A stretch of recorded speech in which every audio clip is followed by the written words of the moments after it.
Hello students, welcome to my channel free medical education. I am doctor Harjas. आज हम आपके लिए टॉपिक लेके आए हैं गुलियन बेरी सिंड्रोम। तो ये बहुत ही फर्स्टली बहुत रेयर डिसऑर्डर है। सेकंड ये ऑटोइम्यून डिसऑर्डर है। ऑटोइम्यून डिसऑर्डर मींस हमारा इम्यून सिस्टम हमारे ही बॉडी के हेल्दी सेल्स को किल करने लगता है। तो ये एक ऑटोइम्यून डिसऑर्डर है और ये नर्व्स को अफेक्ट करता है। फर्स्टली ये बहुत रेयर डिसऑर्डर है, मतलब हमें ये आम दिखाई नहीं देगा किसी भी पेशेंट्स में, ये कई पेशेंट्स को होता है।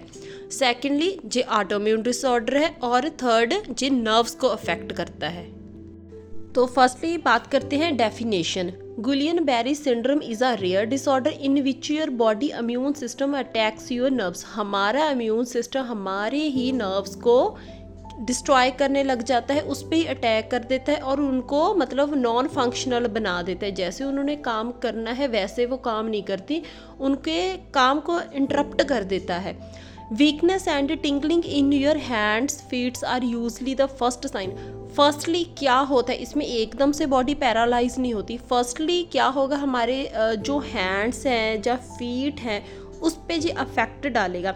वहाँ पे हमें एकदम से, जैसे जिन पेशेंट्स में ये प्रॉब्लम मतलब मैंने एक्सपीरियंस की है, उनकी ज़्यादातर कंप्लेंट्स होती है कि जो उनके पैर हैं, पैरों से ये फीट से ये प्रॉब्लम स्टार्ट होती है। फर्स्टली उनकी जो मतलब जो फीट हैं उनमें क्या होता है, एकदम से वीकनेस फील होती है और टिंगलिंग सेंसेशन मीन्स कि उनको ऐसे लगता है कि जैसे कोई पिन, मतलब उनके पैर में पिन चुभ रही हो, कुछ शार्प कुछ पिन चुभ रही हो उनके पैर में, जैसे कोई नीडल पिंच हो रही हो, ऐसा उनको एकदम से फील होता है।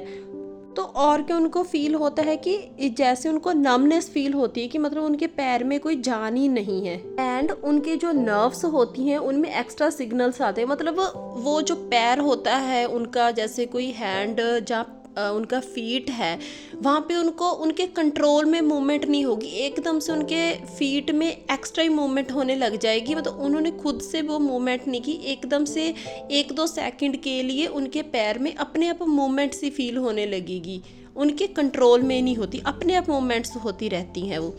These sensations can quickly spread.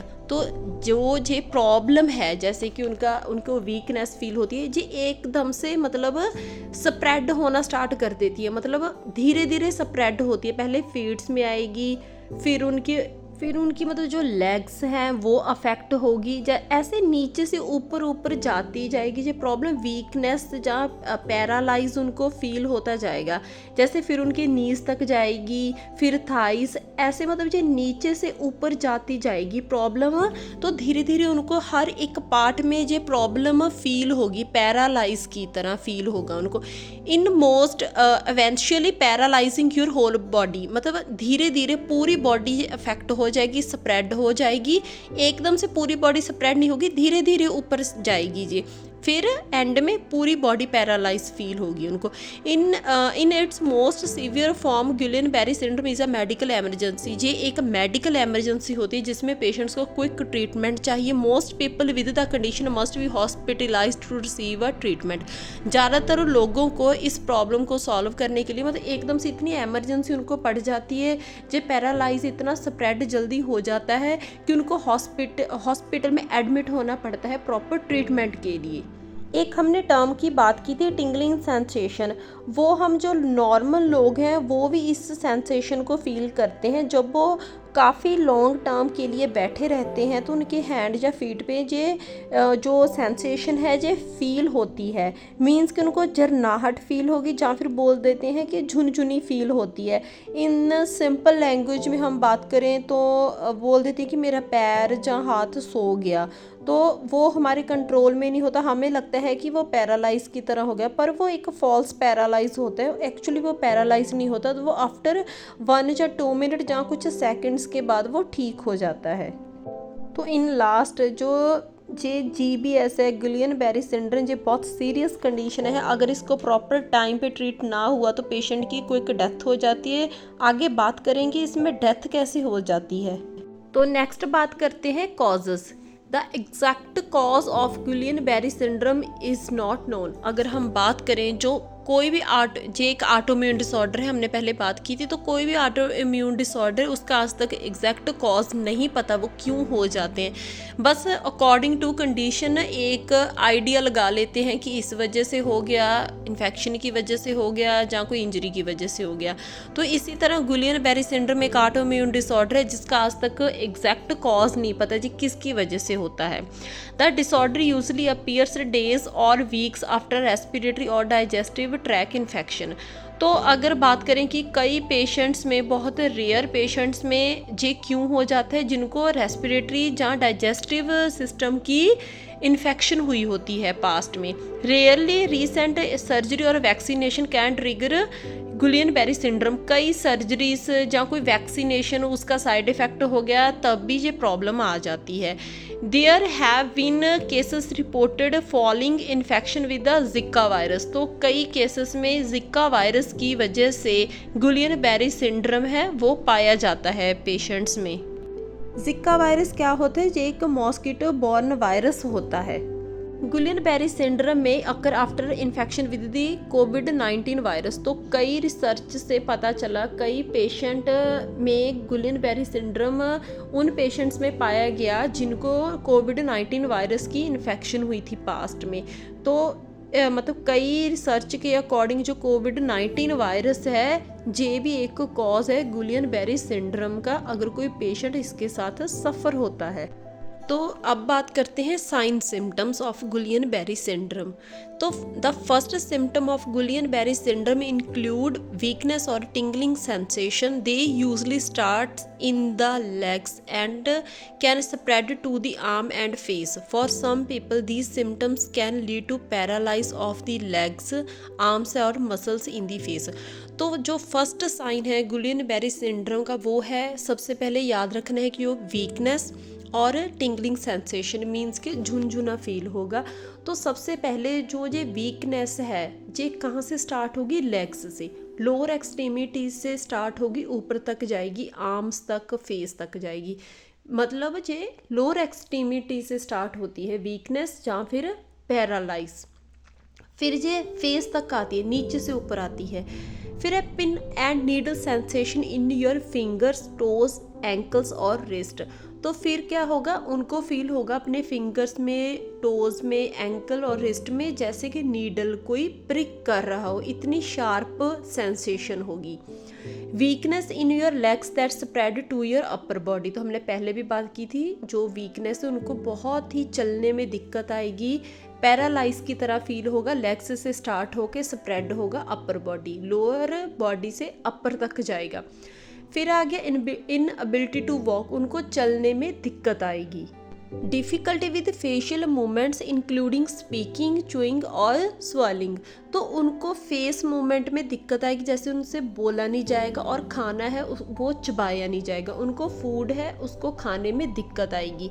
Double vision और inability to move the eyes. तो उनको क्या होगा? डबल विजन होगी, एक कोई ऑब्जेक्ट है उनको वो ऑब्जेक्ट दो दिखाई देगा, और उनको आई मूवमेंट करने में भी राइट और लेफ्ट में दिक्कत आएगी।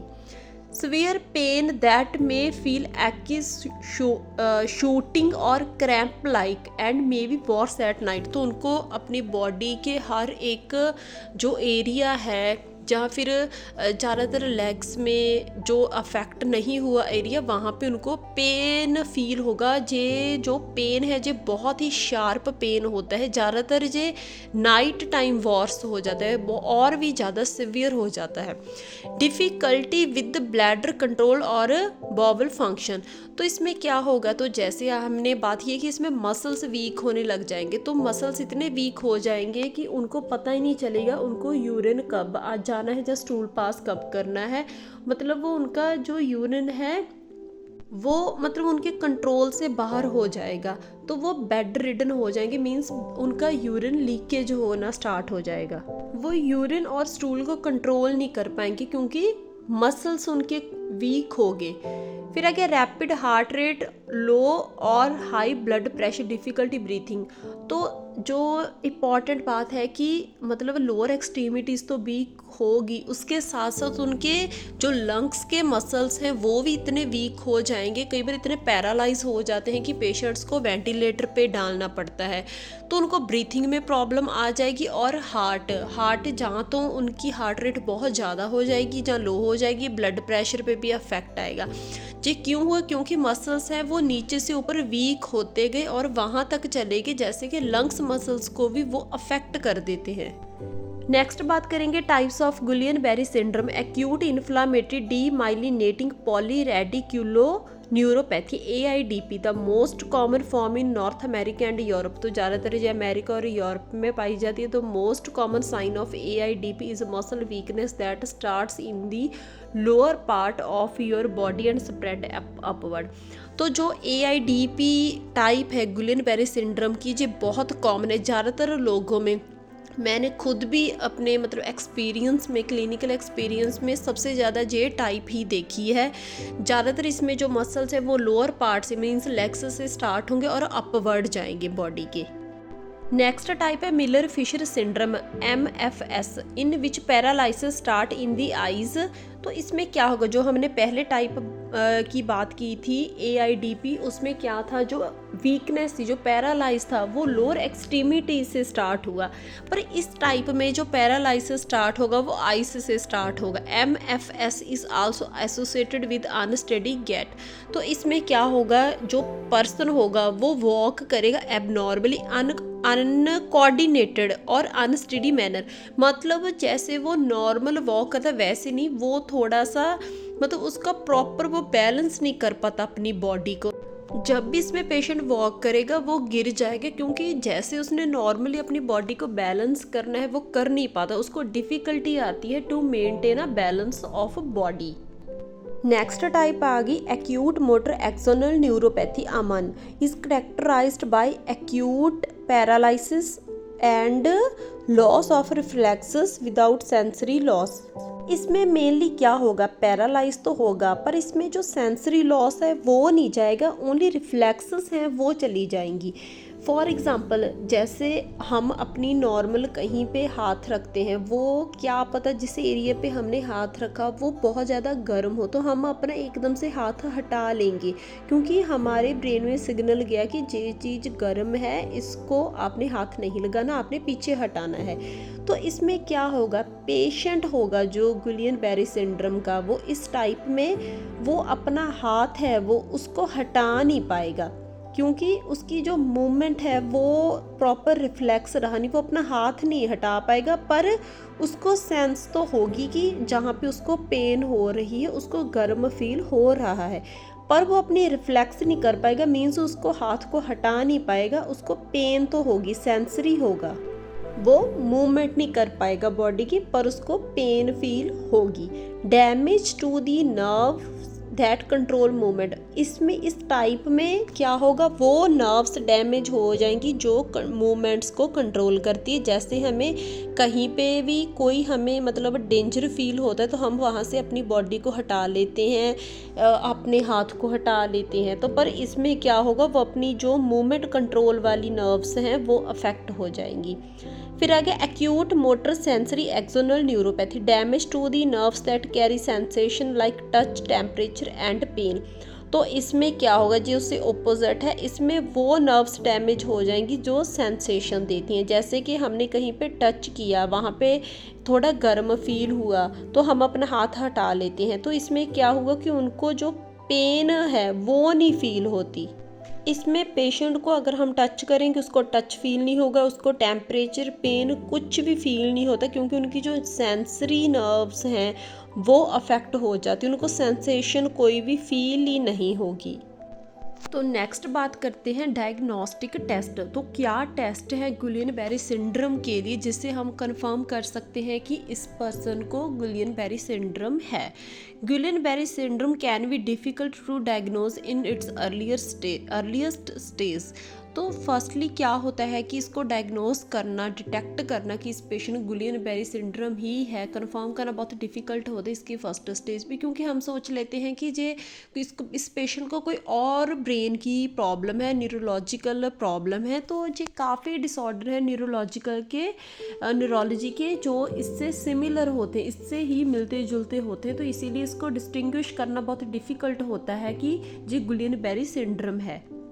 तो न्यूरोलॉजिस्ट क्या करते हैं कि इसको डिस्टिंग्विश करने के लिए कि जे अदर कोई मतलब न्यूरोलॉजिकल प्रॉब्लम नहीं है, जे गुलियन बेरी सिंड्रोम ही है, तो उसके लिए मेडिकल हिस्ट्री लेते और फिजिकल एग्जामिनेशन करते हैं।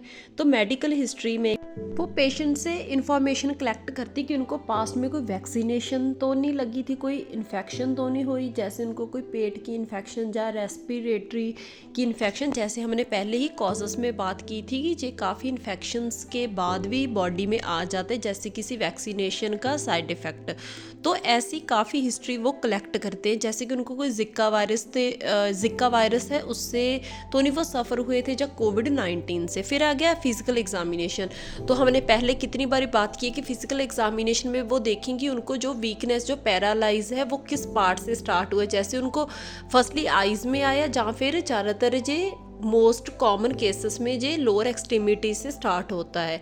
तो इसमें वो उनसे हिस्ट्री कलेक्ट करेंगे पेशेंट से कि आपको जब जे पैरालाइज, जे वीकनेस स्टार्ट हुई तो आपको कहाँ से स्टार्ट हुई, जैसे कि लोअर लिम्स से अपवर्ड आई, ऊपर की तरफ जे स्प्रेड हो जाती है।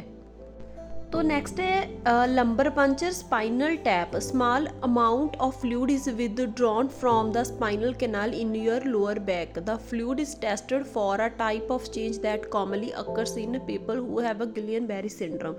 तो इसमें क्या होता है, लंबर पंचर टेस्ट भी किया जाता है। लंबर पंचर में क्या होता है कि एक स्मॉल अमाउंट फ्लूइड है वो स्पाइनल कैनाल से विदड्रॉ किया जाता है। किस एरिया में से, लोअर बैक, मीन्स के जो लोअर पार्ट है बैक का, वहाँ से ये लिया जाता है। ज़्यादातर ये lower part of the lumbar spine, जैसे कि बिटवीन थर्ड और फोर्थ या फोर्थ और फिफ्थ लंबर वर्टिब्रे से ये स्मॉल अमाउंट फ्लूइड है वो कलेक्ट किया जाता है और उसको लेबॉर्ट्री में टेस्ट के लिए भेजते हैं।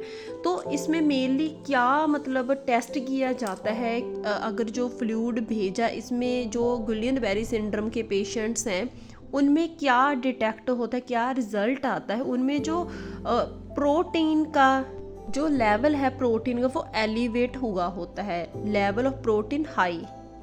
इलेक्ट्रोमायोग्राफी, तो इसके नाम से हम आइडिया लगा सकते हैं कि मायो वर्ड मसल्स के लिए यूज़ होते हैं, कि इसमें कुछ मसल्स का रोल है। Thin needle electrodes are inserted into the muscles your doctor wants to study. The electrodes measure the nerve activity in the muscles.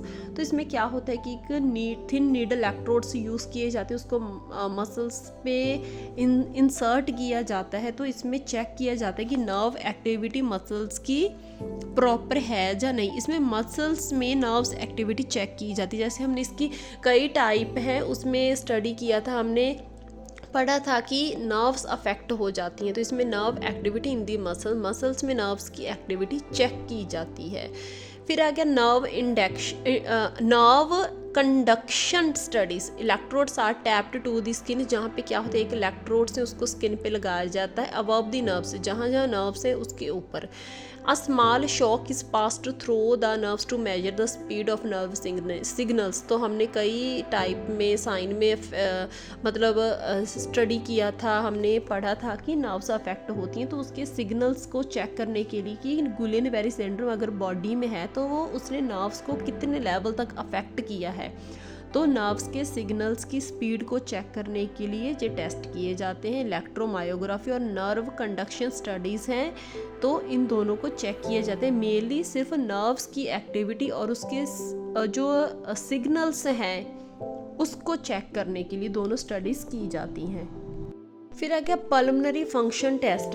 ये बहुत ही मोस्ट इम्पॉर्टेंट टेस्ट होता है, क्योंकि हमें पता है कि जो गुलियन बेरी सिंड्रोम में जो मसल्स को अफेक्ट करती है, जो लोअर एक्सट्रीमिटी से स्टार्ट होते अपवर्ड डायरेक्शन में आती है, और कई पेशेंट्स में जो लंग्स के मसल्स हैं उनको इतना सीरियस डैमेज कर देती है, उनको पैरालाइज कर देती है कि पेशेंट को सांस लेने में दिक्कत आती है, उनको डिफ़िकल्टी इतनी आती है ब्रीथिंग में कि पेशेंट्स को वेंटिलेटर पे डालना पड़ता है। कई बार तो मसल्स जो लंग्स के इतने पैरालाइज हो जाते हैं कि पेशेंट्स की डेथ भी हो सकती है। तो इसमें जो सीटी स्कैन या एक्सरे करवाए जाते हैं चेस्ट के, कि इसमें कितना मतलब जो चेस्ट के मसल्स हैं वो अफेक्ट तो नहीं हो गए, अगर वो अफेक्ट हुए हैं तो उनको तुरंत मेडिकल जो ट्रीटमेंट है वो दिया जाए।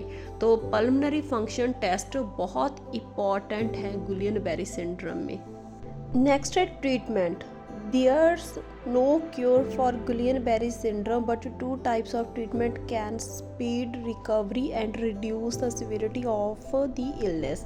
तो वैसे अगर बात करें जो ऑटोइम्यून डिसऑर्डर्स होते हैं, गुलियन-बेरी सिंड्रोम एक ऑटोइम्यून डिसऑर्डर है, इसका कोई ट्रीटमेंट नहीं होता, बस इसके जो सिम्टम्स हैं कि जो ये डिज़ीज़ है ज़्यादा सीवियर ना बने, जो मतलब नॉन अफेक्टेड पार्ट है बॉडी का वहाँ तक स्प्रेड ना हो, और जो नॉन अफेक्टेड पार्ट है उसको प्रोटेक्ट किया जाए, तो बस यही एक इसका ट्रीटमेंट किया जाता है। अदरवाइज़ की जो गुलियन-बेरी सिंड्रोम है या कोई और ऑटोइम्यून डिसऑर्डर है वो बॉडी में से कभी नहीं जाते, बस इसकी जो सिविरिटी है उसको मतलब रिड्यूस किया जाता है, और इसकी जो रिकवरी है या फिर इसकी फैलने की जो स्पीड है उसको कम किया जाता है।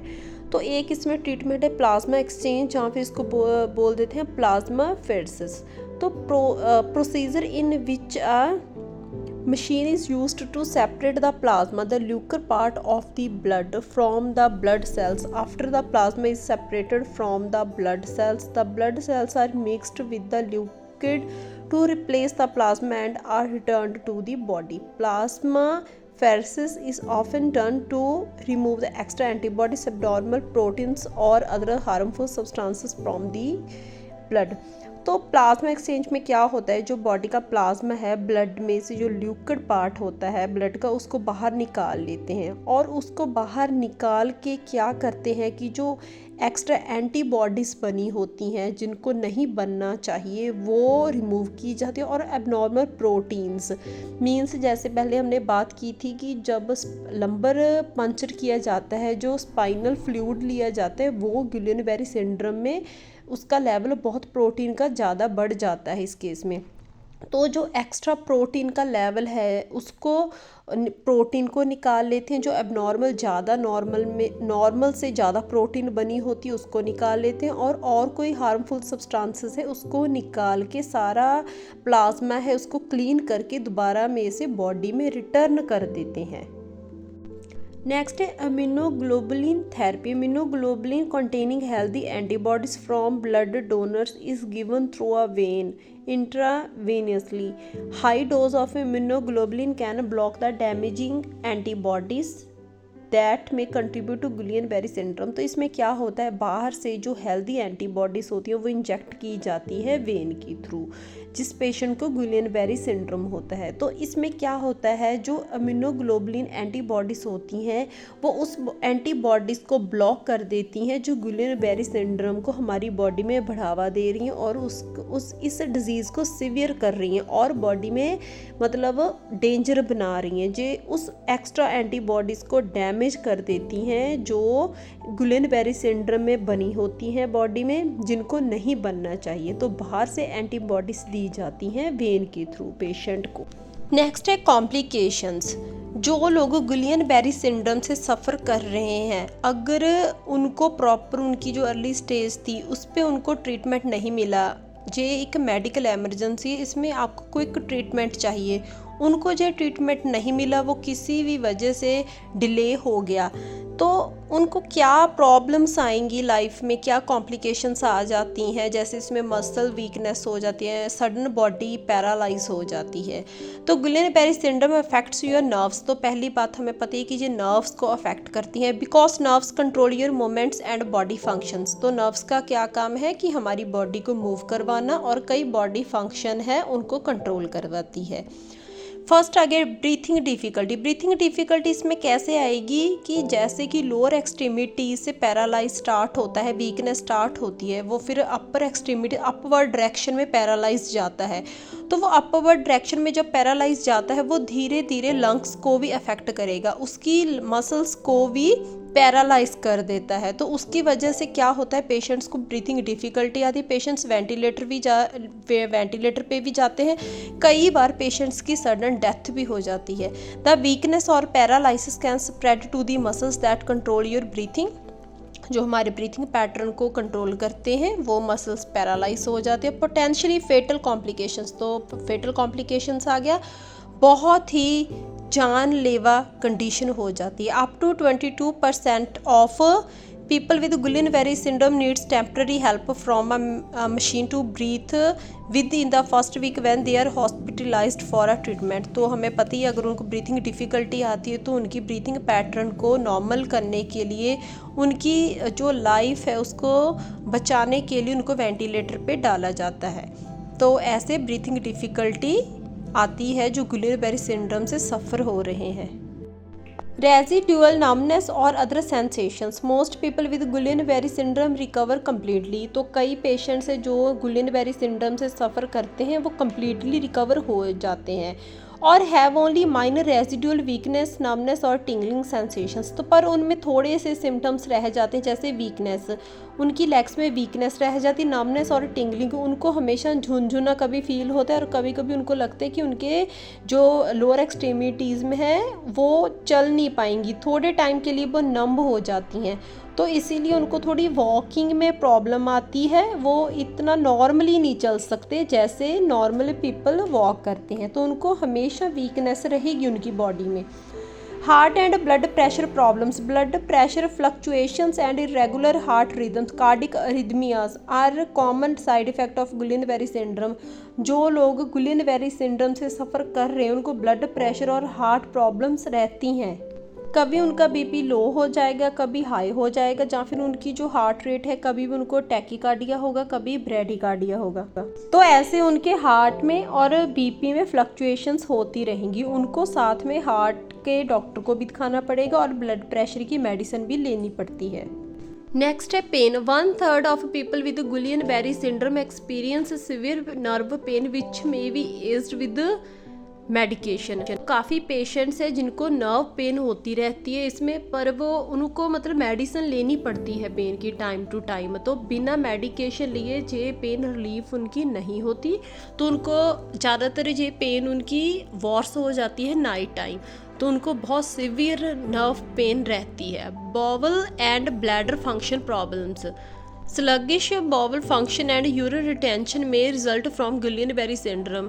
जो गुलियन-बेरी सिंड्रोम से पेशेंट सफ़र करते हैं, हमने ऑलरेडी इसको पढ़ लिया है कि इसमें मसल्स वीक हो जाते हैं। तो मसल वीक होने की वजह से उनके जो ब्लैडर के मसल्स हैं उनमें भी प्रॉब्लम आ जाती है। तो ज़्यादातर उनको पता नहीं चलता, कई बार उनका यूरिन बेड पे ही पास हो जाता है, तो कई बार रिटेंशन रह जाती है, उनको पता नहीं चलता हमने कब मतलब यूरिन करना है या स्टूल पास करना है। तो उनका इस पर मतलब प्रॉपर कंट्रोल नहीं रहता।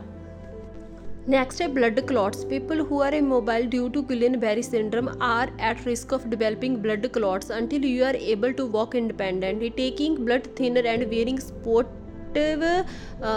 स्पोर्ट स्टॉकिंग्स में भी रिकमेंडेड। तो जैसे इनमें पेशेंट्स हैं जो गुलियन-बेरी सिंड्रोम से सफ़र कर रहे हैं, उनको बहुत लॉन्ग टाइम लग जाती है इससे रिकवर होने में। रिकवर होने के बाद भी वो इतना नॉर्मल चल नहीं सकते जैसे कि नॉर्मल पीपल चलते हैं, तो फिर भी उनको किसी स्टिक की ज़रूरत पड़ती है क्योंकि उनकी लेग्स में बहुत वीकनेस होती है, बहुत ज़्यादा, वो इंडिपेंडेंटली वॉक कर नहीं पाती।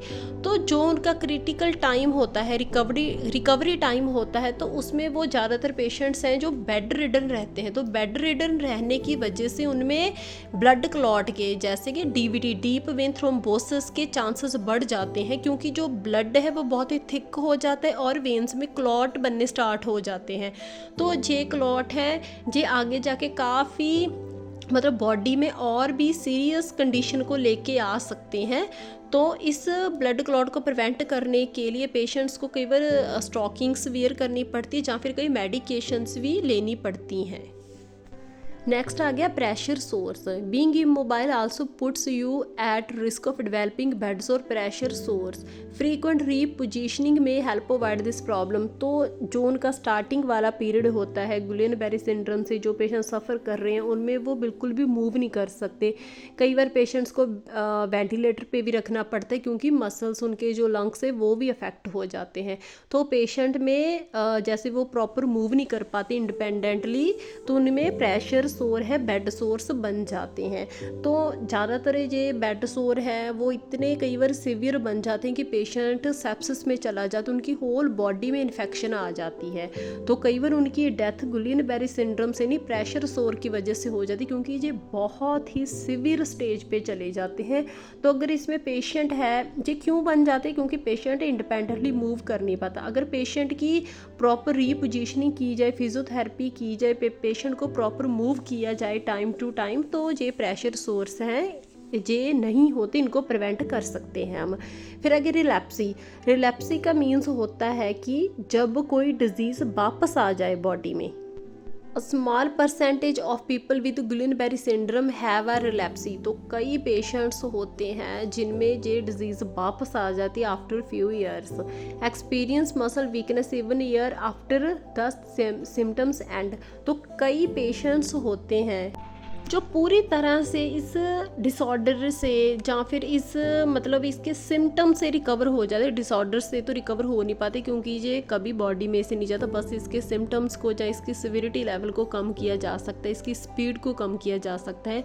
तो वो अपने सिम्टम्स को या फिर कई अच्छे से फिजियोथेरेपी करते हैं कि उनकी लेग्स हैं जो वो मूव करने लग जाती हैं, मतलब लंग्स भी रिपेयर हो जाती हैं, बिल्कुल रिपेयर हो जाते हैं। तो आफ्टर फ्यू ईयर्स ये डिसऑर्डर उनकी बॉडी में दोबारा आने के चांसेस होते हैं।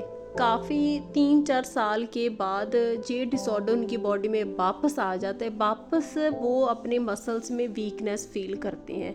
तो ओवरऑल ये जो डिसऑर्डर है ये बहुत सीरियस होता है, ये कभी भी बॉडी में वापस आ सकता है, अटैक कर सकता है।